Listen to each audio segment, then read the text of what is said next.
আসসালামু আলাইকুম সুপ্রিয় শিক্ষার্থীবৃন্দ, আশা করি সবাই ভালো আছেন। চলে আসলাম আমাদের চর্চা শুদ্ধ বাংলার অনলাইন প্ল্যাটফর্মের ক্লাসে। আজ আমরা আলোচনা করব প্রাতিষ্ঠানিক প্রতিবেদন। আমাদের আলোচনার আমাদের পাঠ্য বিষয়ের একটি গুরুত্বপূর্ণ বিষয় প্রাতিষ্ঠানিক প্রতিবেদন। চলুন সরাসরি আমরা প্রাতিষ্ঠানিক প্রতিবেদনে চলে যাই। মনে রাখবেন, প্রতিবেদন লিখতে হবে, শুরু করতে হবে অবশ্যই বাম পৃষ্ঠা থেকে। আমি রিপিট করছি, প্রতিবেদন লেখা শুরু করতে হয় বাম পৃষ্ঠা থেকে। অবশ্যই বাম পৃষ্ঠা থেকে লেখা শুরু করতে হবে। প্রাতিষ্ঠানিক প্রতিবেদন হয় কোনগুলো? প্রাতিষ্ঠানিক প্রতিবেদন হচ্ছে আপনার প্রতিষ্ঠান সম্পর্কিত। যদি স্কুলের হন তাহলে স্কুলের লাইব্রেরি, স্কুলের শিক্ষার পরিবেশ, স্কুলের নববর্ষ উদযাপন, পয়লা বৈশাখ, বুদ্ধিজীবী দিবস পালন, বা 16 ডিসেম্বর মহান বিজয় দিবস পালন, 21 ফেব্রুয়ারি ভাষা আন্দোলন দিবস পালন, এরকম নানা বিষয়, বা বৃক্ষরোপণ দিবস উদযাপন, এরকম নানাবিধ বিষয় নিয়ে প্রতিষ্ঠান ভিত্তিক, বা কলেজ লেভেল হলে কলেজ লেভেলের। তো এই প্রতিষ্ঠান সম্পর্কিত যে প্রতিবেদনগুলো হয় সেগুলোকে বলা হয় প্রাতিষ্ঠানিক প্রতিবেদন। এগুলো লেখার ক্ষেত্রে একটু নিয়মকানুন আছে। সবাই আশা করি একটু মনোযোগ সহকারে ভিডিওটি দেখার চেষ্টা করবেন। প্রথমে লাগবে যেদিন আপনি প্রতিবেদনটা লিখতেছেন সেদিনের তারিখ। মনে করেন যে আপনি যেগুলো লিখতেছেন যে 5/5/2025 এই তারিখে প্রতিবেদনটা লিখতেছেন। এবার আসি, তারিখের পর হচ্ছে বরাবর একটু ফাঁকা রাখতে হবে। এখানে মাঝখানে একটা পরিমাণ ফাঁকা রাখতে হবে। বরাবরের উপরে স্যার কমা দেওয়া লাগে। এখনকার সময় বরাবরের পরে, মানে আধুনিক সময় বরাবরের পরে কমা দেওয়া বাধ্যতামূলক না। বরাবর যদি স্কুল লেভেলে হন তাহলে প্রধান শিক্ষক। স্কুল লেভেল হচ্ছে প্রধান শিক্ষক, এটা স্কুলের জন্য। আর কলেজের লেভেল হবে অধ্যক্ষ। আশা করি বুঝতে পারছেন। এবার শিক্ষা প্রতিষ্ঠানের নাম, স্কুল অথবা কলেজের নাম, স্কুল বা কলেজের নাম, কলেজের নাম। প্রধান শিক্ষক হলে স্কুলের নাম লিখবেন, আর অধ্যক্ষ হলে কলেজের নাম লিখবেন। এরপর হচ্ছে অবস্থান, মানে আপনার স্কুল বা কলেজটি কোথায় অবস্থিত, স্কুল বা কলেজটি কোথায় অবস্থিত। তো আমি একটু এখানে জাস্ট লিখে দিলাম, নমুনা হিসেবে আমরা যে কোনো একটা প্রতিষ্ঠানের নাম লিখে দিয়ে শুরু করতে পারি। মনে করেন আমি কলেজের জন্যই লিখতেছি, কলেজের জন্য যদি লিখি তাহলে বরাবর, তাহলে কলেজের প্রধানকে, কলেজের প্রধান হচ্ছে অধ্যক্ষ, তাহলে বরাবর অধ্যক্ষ। কোথাকার অধ্যক্ষ? ধরেন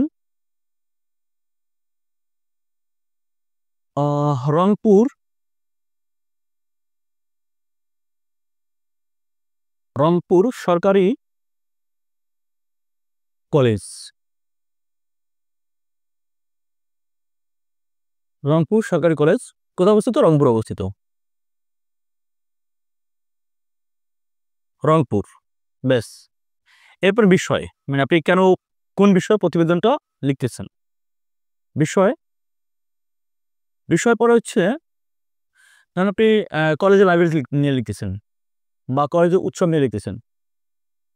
কলেজের লাইব্রেরি সম্পর্কিত প্রতিবেদন, কলেজের লাইব্রেরি বাংলা হচ্ছে গ্রন্থাগার, কলেজের লাইব্রেরি সম্পর্কে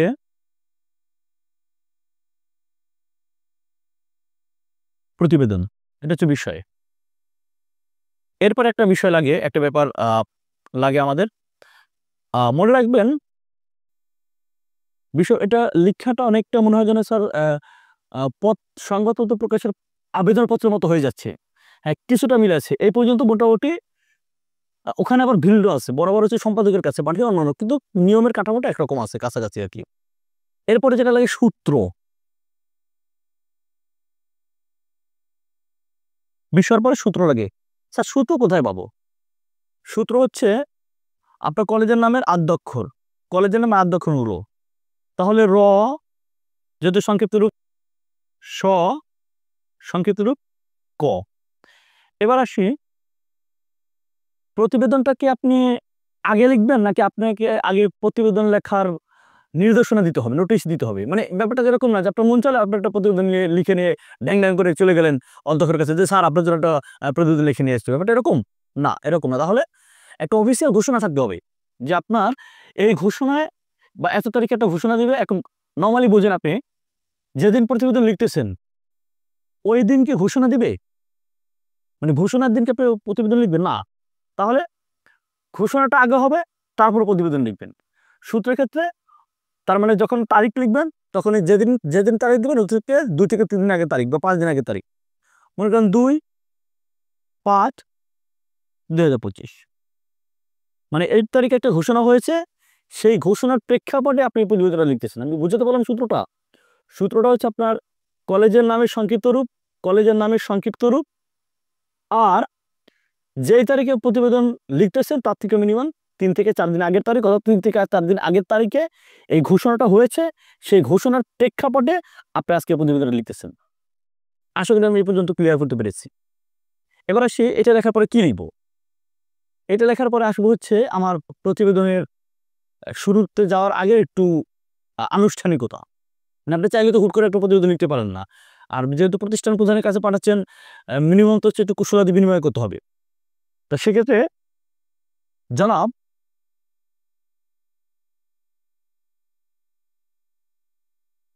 এখানে কমা দিতে পারেন, না দিলেও চলে, দুটো একই। আপনার অনুমতি সাপেক্ষে এটা আবেদনপত্র যদি হতো তাহলে জনাব বিনীত নিবেদন, এই যে আমি আপনার বিদ্যালয়ের এরকম, বাট যেহেতু এটা প্রতিবেদন সরাসরি আপনি মূল কথা চলে যাবেন। জনাব আপনার অনুমতি সাপেক্ষে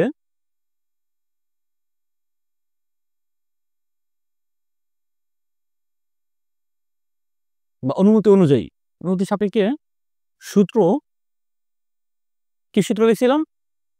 র স ক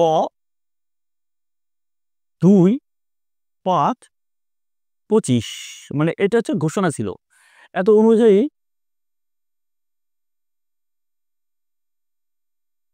আমাদের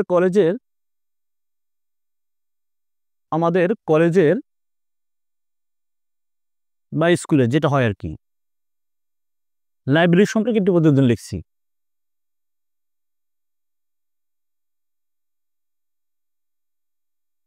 লাইব্রেরি সম্পর্কে সরি একটি প্রতিবেদন উপস্থাপন করছি।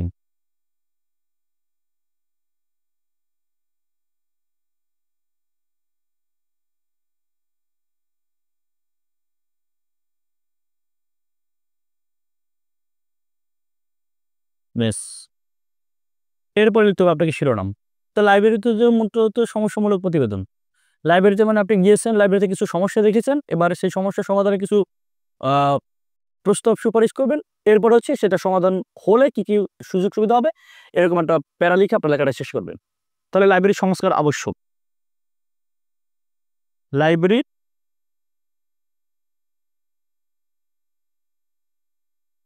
লাইব্রেরির সংস্কার আবশ্যক, এটা হচ্ছে শিরোনাম। আচ্ছা, শিরোনাম কি কালার পেন দিয়ে লিখবো নাকি কালো কালি দিয়ে লিখবো? এটা খুব একটা ভ্যারি করে না, তবে কালার পেন ব্যবহার করতে পারলে একটু তুলনামূলক বেটার আর কি, মানে এটা খুব বেশি ভ্যারি করে না, মানে লিখতে পারলে একটু বেটার, একটু এরকম একটা ব্যাপার। আন্ডারলাইন করার কোনো প্রয়োজন নাই। এবার এখানে হচ্ছে আপনি একটা প্রারম্ভিক অনুচ্ছেদ লিখবেন 3-4 লাইনের, 3-4 লাইনের একটা প্রারম্ভিক অনুচ্ছেদ, যেরকম আমাদের স্কুল বা কলেজটি অত্র এলাকার মধ্যে একটি সুনামধন্য বা স্বনামধন্য স্কুল বা কলেজ। এই কলেজের শিক্ষার্থীরা প্রতি বছর তুলনামূলক মেধাবী পরিচয় দিয়ে বোর্ড পরীক্ষা ভালো ফলাফল অবস্থান করে। স্কুলটি সমগ্র এলাকায় একটি সুনাম ছড়িয়ে পড়েছে। এই স্কুলের নানাবিধ সুযোগ সুবিধা লিখে, তবে আমাদের বিদ্যালয় বা কলেজে যে লাইব্রেরিটি রয়েছে সেই লাইব্রেরিটি আধুনিক যুগের তুলনায় কিছুটা পিছিয়ে আছে।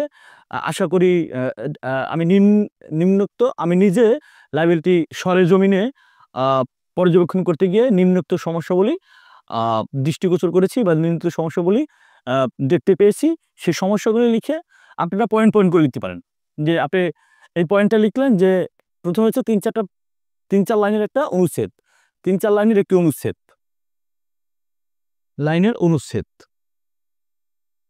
অনুচ্ছেদ লিখে দেন হচ্ছে ইন্ট্রো অনুচ্ছেদ।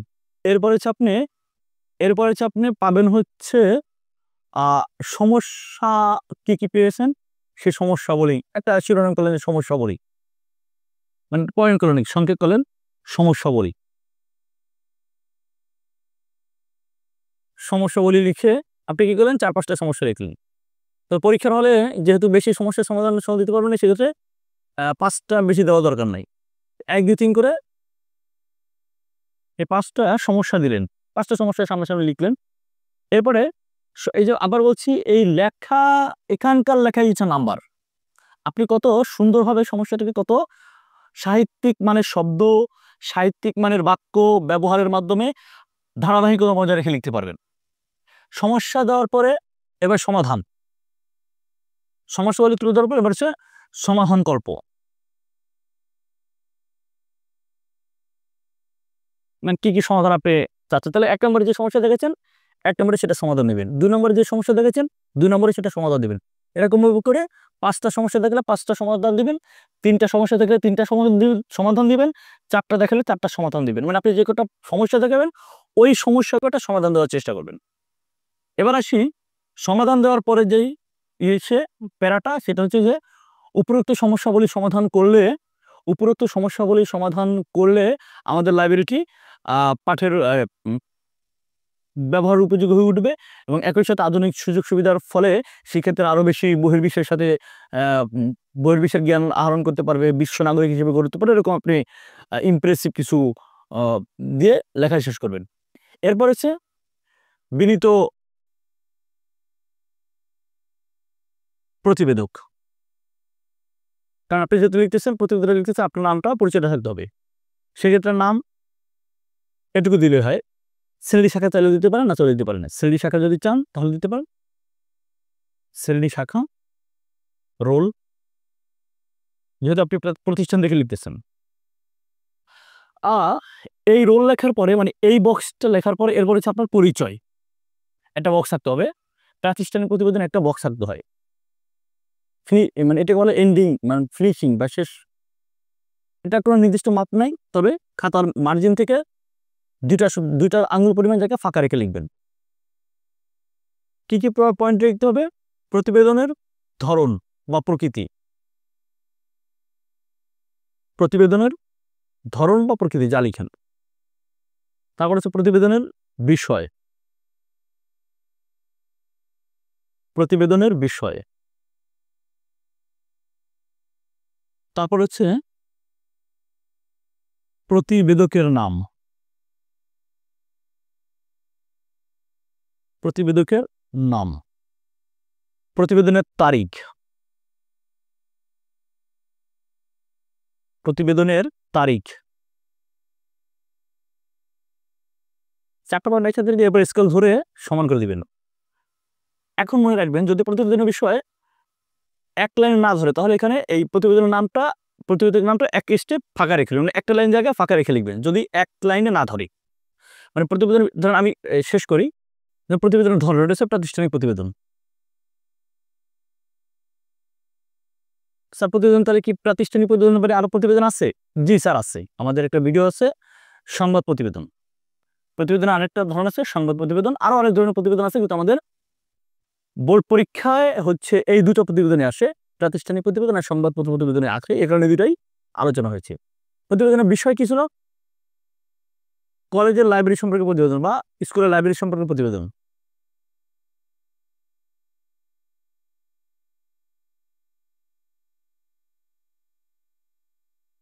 এখন মনে করেন আমার তো আটতেছে না, আমি ঘিজি ঘিজি করে লিখবো না, তাহলে এইখানে আমরা একটা স্টেপ জায়গা ফাঁকা রেখে তারপর লিখবো এই প্যারাটা। যখন দেখবো আমার এখানে বিষয়টা এক লাইনে ধরবে না, তখন আমরা লেখার সময় এই পয়েন্টটা এক লাইন ফাঁকা করে লিখবো। আশা করি বুঝতে পেরেছেন। সংক্ষিপ্ত প্রতিবেদন আমি জাস্ট লিখে দিলাম এখানে নিচে, কারণ আমার তো মোছার চান্স আছে, আপনার তো মোছার সুযোগ নেই, কারণে মানে এলোমেলো যাতে না হয়। খাতাটা নিট অ্যান্ড ক্লিন থাকা খুব জরুরি, খাতাটা নিট অ্যান্ড ক্লিন থাকা খুব জরুরি। কারণ আপনার খাতা দেখতে যদি মানে বিশৃঙ্খল মনে হয়, কাটাকাটি মনে হয়, হাতে লেখা ঠিক এরকম মনে হয়, তাহলে আপনার খাতার প্রতি এক ধরনের নেতিবাচক মানসিকতা তৈরি হয়ে যায়।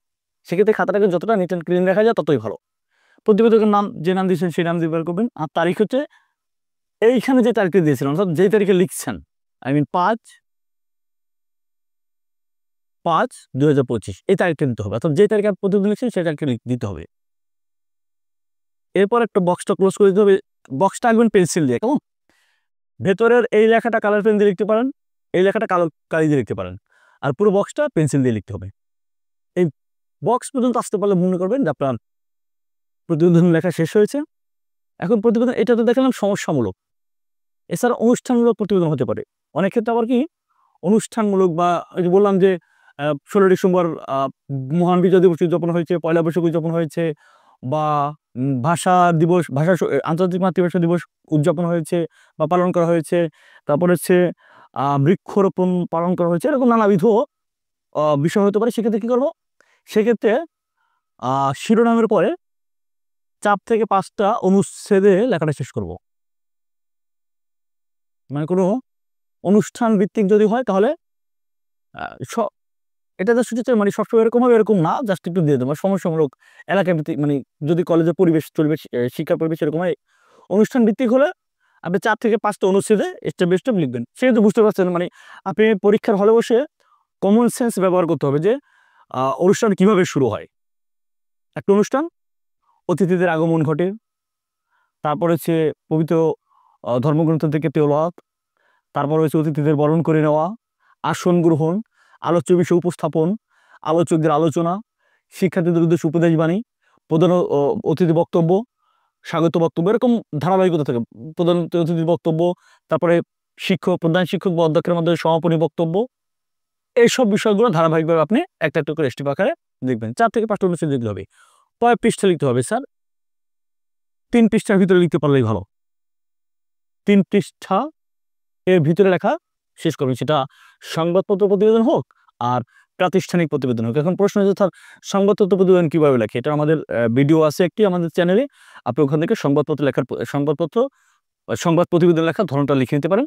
সংবাদ প্রতিবেদন হোক আর প্রাতিষ্ঠানিক প্রতিবেদন হোক, যে প্রতিবেদন হোক না কেন 3 পৃষ্ঠার ভিতরে প্রতিবেদন লেখাটাই উপযুক্ত হবে। আর এই হচ্ছে আমাদের প্রাতিষ্ঠানিক প্রতিবেদন সম্পর্কে আলোচনা।